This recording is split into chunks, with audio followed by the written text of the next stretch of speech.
Hello, everyone, and welcome to another Parent Academy course.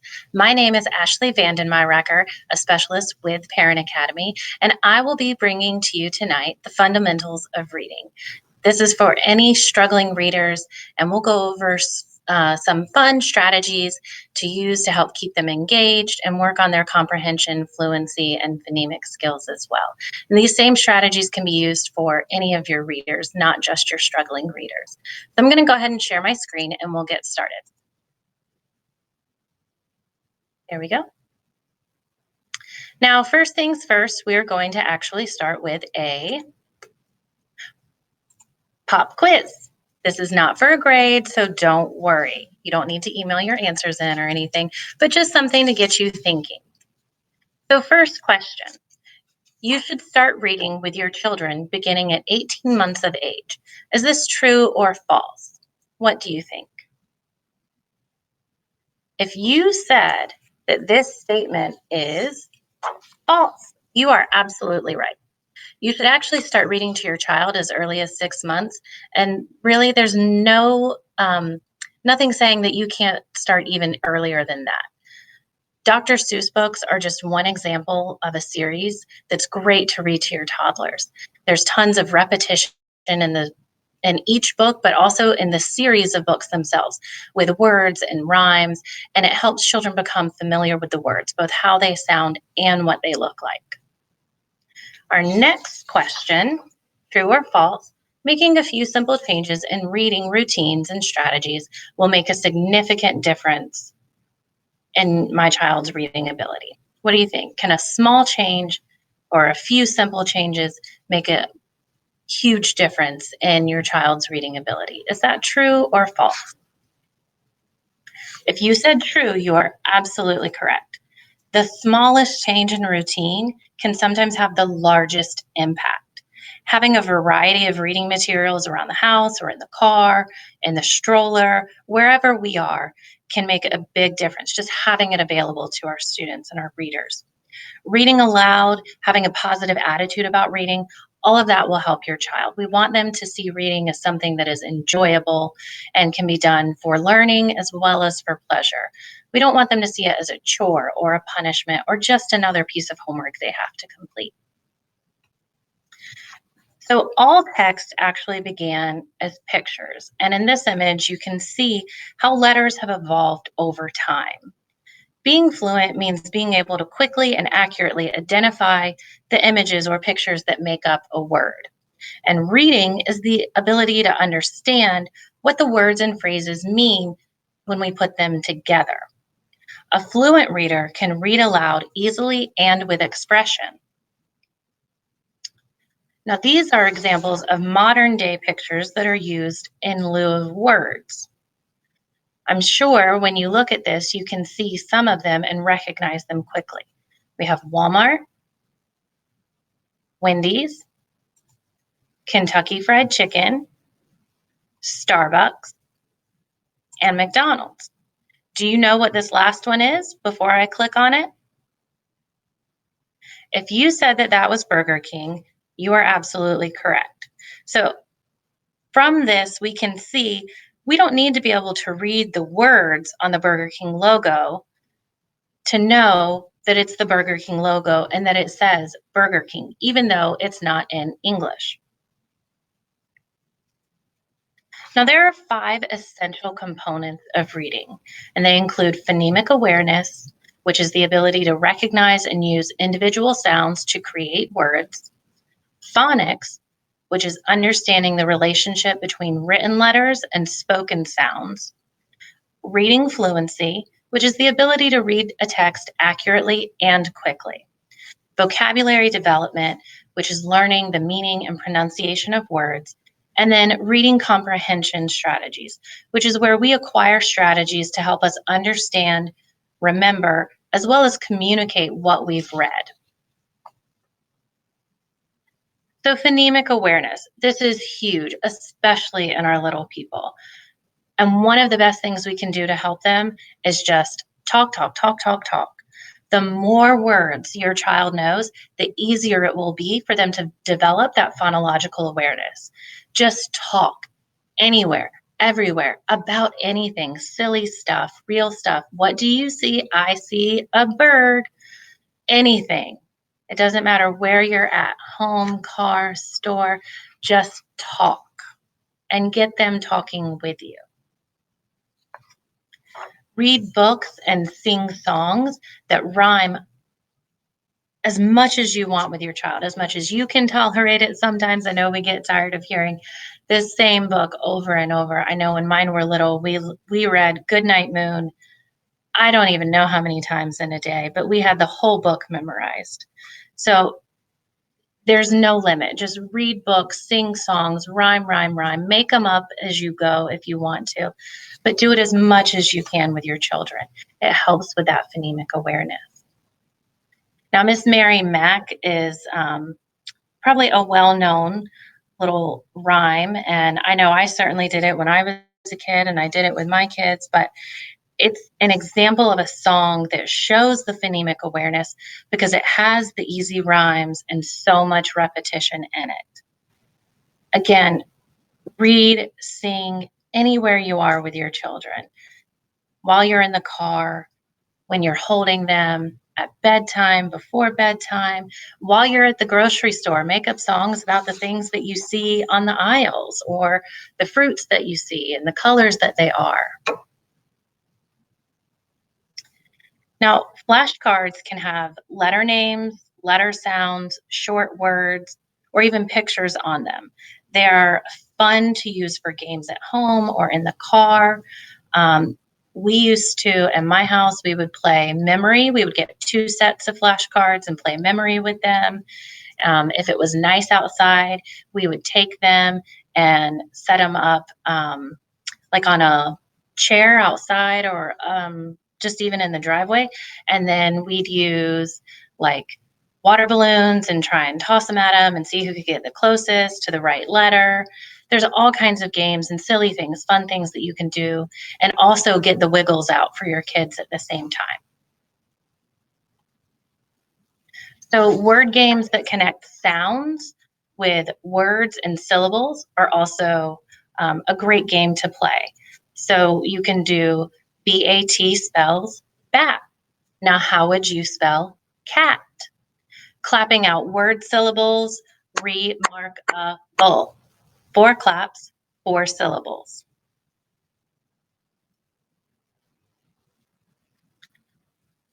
So reading fluency is something we really want to work on developing from an early age. Reading a book out loud to your child, modeling what it's supposed to sound like when you read fluently is a huge help. So you can point to each word as you say it. Then you could reread the book and have your child point to the words when you say them. Using different voices for different characters in a story helps with the reading fluency. Using intonation while you're reading also helps develop that fluency. For example, my friend is here. There's a period on the end of that statement. But if I change my intonation a little bit, my friend is here. Now it sounds like a question. Or I could get really excited and say, my friend is here. And now you hear that exclamation point on the end. So even little things like that that we do with our children from the earliest age can help develop their reading fluency. Reading and rereading the same books over and over helps build that fluency. Just like we talked about earlier with the repetition of the words and the rhymes, building the phonemic awareness, reading the same books over and over will lead to fluency. So as your child reads the book multiple times, the words become more familiar.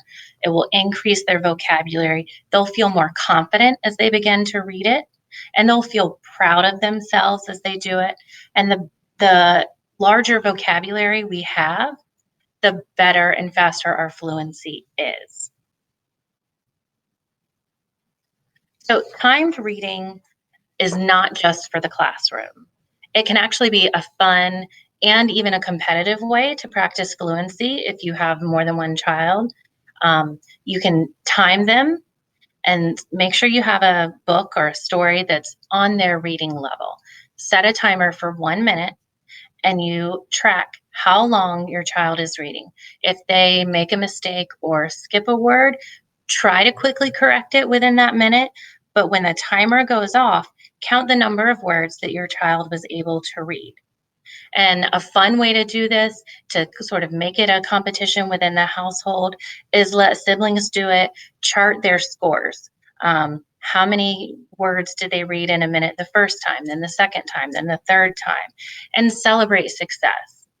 Wow, you read one more word than last time. Yeah, it's only one word, but that's an improvement. It's a gain, it's a growth. And before you know it, they'll be reading 10 more words and 15 and 20 more words. The growth will happen the more we do this. So, vocabulary development is absolutely an integral part of building fluency and reading comprehension. And there are so many fun games that you can play to help build that vocabulary with your children. And you can play them one-on-one, you can do it as a whole family, get some neighbors involved. And some of these games you can even play virtually now. If you have, two households that both have the Scrabble board, you could both play on your board at your house, but you're still together. So Scrabble is just one example. It's a classic vocabulary game. It helps teach spelling. It challenges you to come up with larger, more just rare words, almost, if you will, to try and earn more points.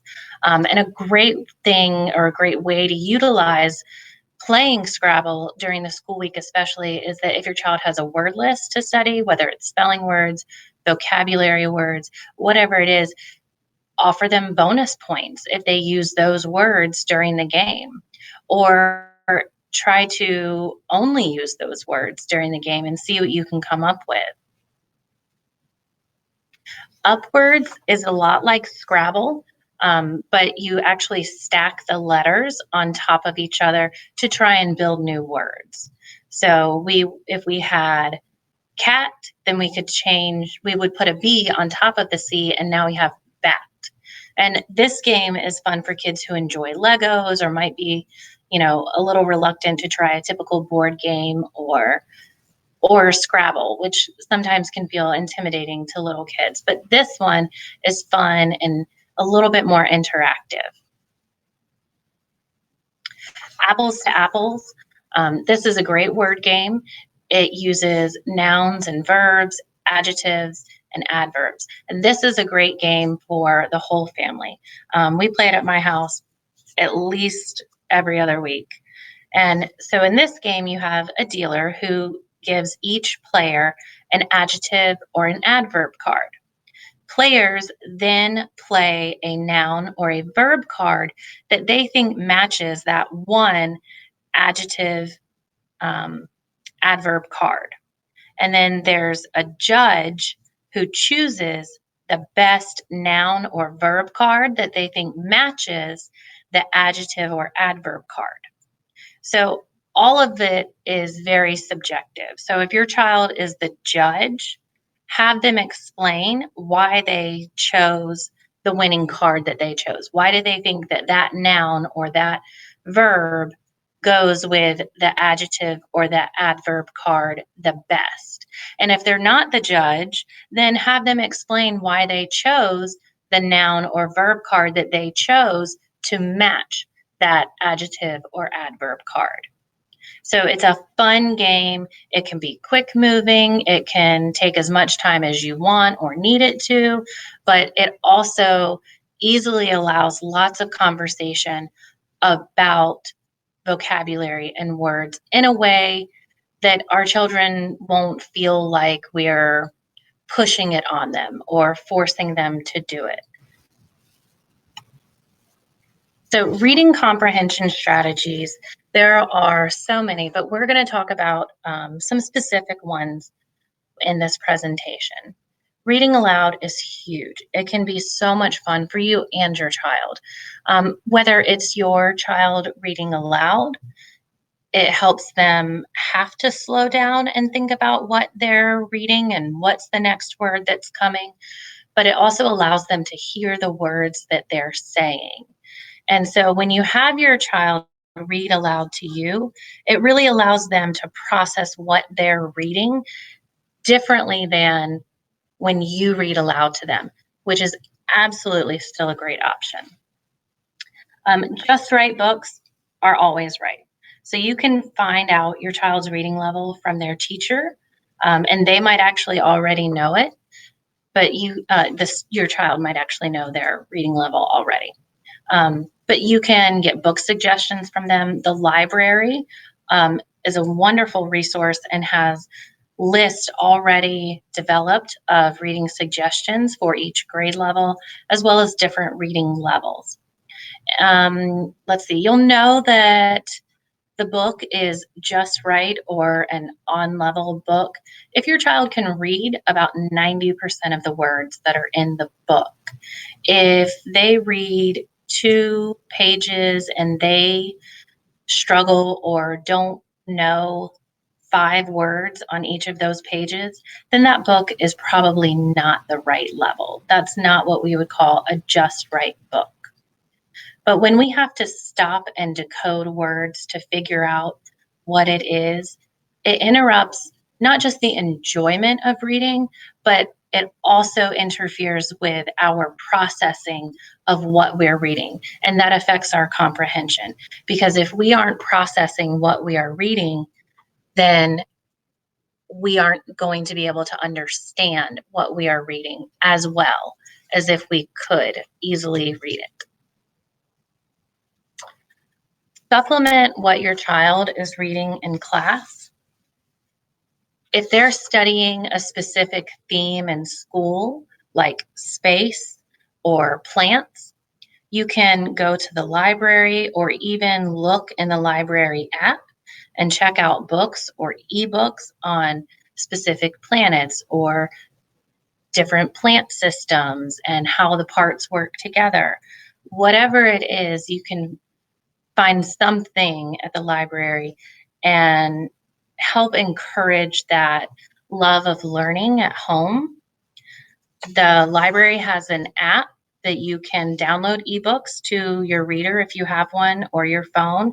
And they also have other apps like Hoopla that you can log into with your library card. And there are children's books on there, books of all levels, from preschool books all the way through high school. So there's plenty of opportunity to find ways to supplement what they're learning about at school, at home, in an enjoyable way. This will help maintain their interest in the subject matter, but it also lets them create prior knowledge of the subject. So then when they go back to school, they have more information on the subject, so they're more likely to be able to comprehend and understand what they're reading in class. So reading comprehension strategies, a lot of people struggle with letting their kids read comic books or what they think are picture books or silly books, but comic books and books like Diary of a Wimpy Kid or Captain Underpants, The Last Kids on Earth, books like that that have a mixture of words and images are a wonderful way to engage readers. It helps them visualize the story, so it helps with their comprehension, but it also exposes students to different forms of expression, especially the comic books, looking at the characters' faces. What are they feeling? What are they thinking? They're just very engaging. And I know sometimes I struggled with this as a parent when my son was younger. I didn't necessarily want him reading Captain Underpants. It just seemed silly and gross, but he was absolutely enthralled with it. He loved it. And, if our kids are reading, then it's a win, regardless of what it is. We want them to learn to love and enjoy reading and not view it as something they have to do, but something that they want to do. Another engaging strategy is letting your kids play story games, video games. The one here is from, I believe, an Animal Crossing video game, but text-heavy video games are perfect for struggling readers. It keeps them engaged.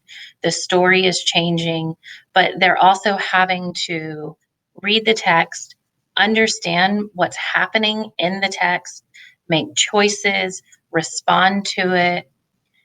It teaches tons of reading comprehension strategies like cause and effect, parts of a story. It helps develop their fluency and sometimes even their vocabulary. So video games, I don't know how you feel about them in your home. In my house, they only get them on the weekends. But if they're going to play a video game, then at least let it be something that can help them develop their reading strategies or reading comprehension skills along the way. And they won't even know that they're doing it. They'll just be happy that they're getting to play a game. So that's it for fundamentals of reading. If you don't already follow us on our social media, please take a minute to find us on Twitter. We are at Parent Acad DCPS. Like us on Facebook at Parent Academy Duval, and follow us on Instagram at Parent Academy Duval. If you have any questions, please feel free to reach out to us at any time. You can send us an email at parentacademy@duvalschools.org.